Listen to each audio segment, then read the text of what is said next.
Ei, que tal? Benvidos e benvidas. Hoxe imos facer unha viaxe super interesante para descubrir como funciona o noso país por dentro e o máis importante de todo, para saber quen somos nós, os que vivimos aquí. Preparados? Pois imos alá. A que sí, é unha pregunta das boas.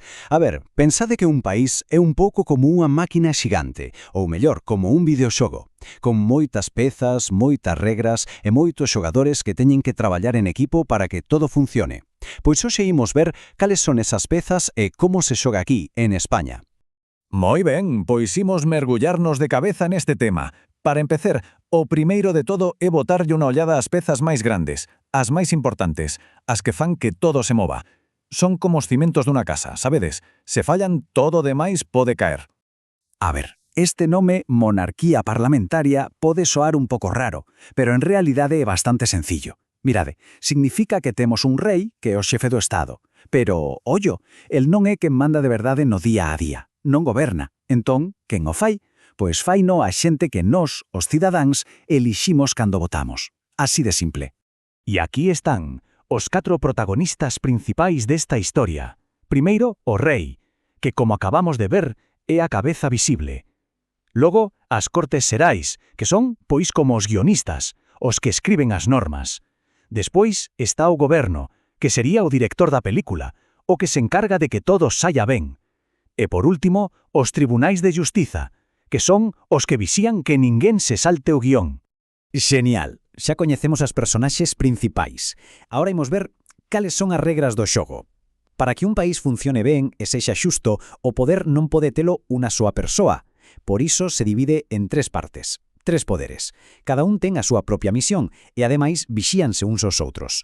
Así ninguén ten demasiado poder. É un sistema de equilibrios. Vedes que intelixente. O primeiro poder é o lexislativo. Imaginade que son os que escriben o libro de instruccións do país. As Cortes Xerais, que se dividen en 2 partes, o Congreso e o Senado, son as que se xuntan para discutir e crear as leis.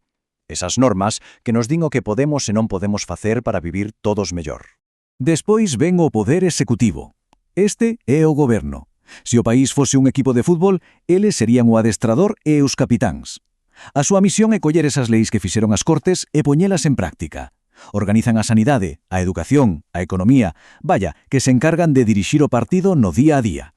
E para rematar, o terceiro poder, que é igual de importante, o poder xudicial. Eles son os árbitros.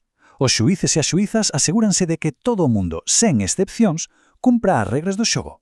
E se alguén fai trampas ou non cumpre unha lei, pois eles deciden cal é a sanción. Así garántese que o xogo sexa xusto para todos. Vale, xa vimos como funciona toda a máquina, todas as pezas, pero quen move esa máquina? Quen son os xogadores deste gran equipo? Pois nós, exacto, a poboación, todas e cada unha das persoas que vivimos aquí. Agora imos falar de nós, porque somos o corazón de todo isto. Mirade este número, é unha pasada. Case 48 millóns de persoas vivimos en España.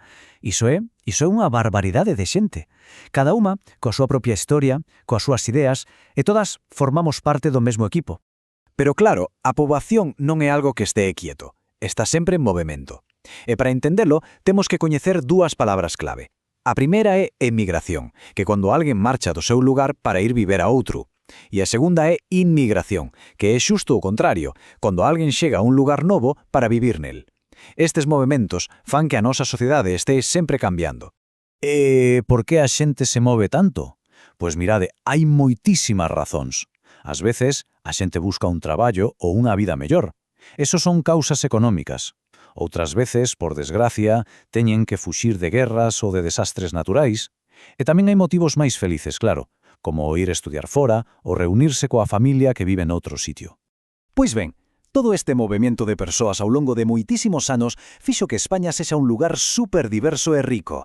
É como un quebracabezas xigante feito con pezas de moitas culturas. Temos tradicións, festas e comidas super diferentes dependendo de onde esteas. E non só eso, tamén temos unha riqueza de linguas increíbles con 4 que son oficiais: o castelán, o catalán, o éuscaro e, por supuesto, o noso, o galego. Bueno, xa vimos como se organiza todo, e quen vive aquí. Agora ven a miña parte favorita. Como cada un de nós pode participar en todo isto. Porque, sabedes que? Nunha democracia, a nosa opinión non só é importante, é que é o máis importante de todo. A palabra democracia quere decir, literalmente, o poder do pobo. E que é iso? É un sistema no que as decisións non as toma un rei ou un emperador porque sí, tomámolas entre todos.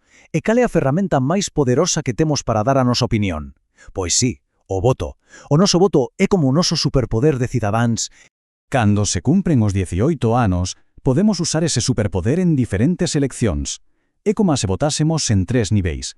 Primeiro, nas municipais, para elexir quen vai mandar no noso concello, o máis próximo. Logo, nas autonómicas, para decidir o goberno de toda Galicia. E finalmente, nas xerais, que son as máis grandes, para escoller a quen vai dirixir o goberno de toda España. Quero que vos quede moi clara esta idea. Cada voto conta. Cando unha persoa vai votar, está poñendo un pequeno ladrillo para construir o futuro do seu país.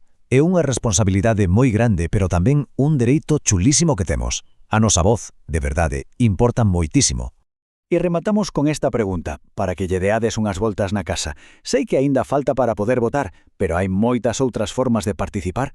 Podedes informarvos, dar a vosa opinión con respecto, propoñer ideas na clase, cuidar o voso barrio. Pensade, como podedes empezar, xa desde hoxe, a facer do voso pobo e do voso país un lugar un pouquiño mellor para todos.